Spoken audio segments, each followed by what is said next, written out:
Ci abun ka dan baba. Ci ka ji daɗi. Wannan ita kuma ka barta. Biya kuɗin makaranta.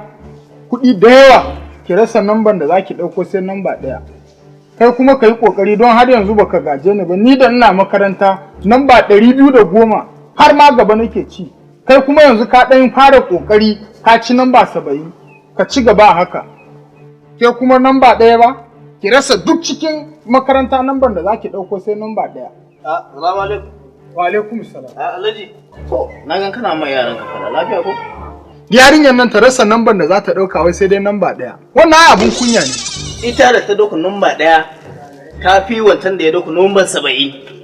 Namba 70? Ka ba shi mineral bread yana sha? To ya kamata wallahi ka bulale shi don bai kokari ba.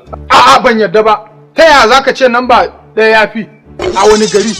Ya nuna da cewa shi yara 70 sun fi shi a class. Ita kuma ya nuna da cewa ta fi yara 70 a class. A'a ni ban yadda da wannan ba. Ban yadda ba. Raina ba gaba ɗaya a ɓace yake. Na baba ci gaba da Allah ba zan iya sauraron wannan maganan ba.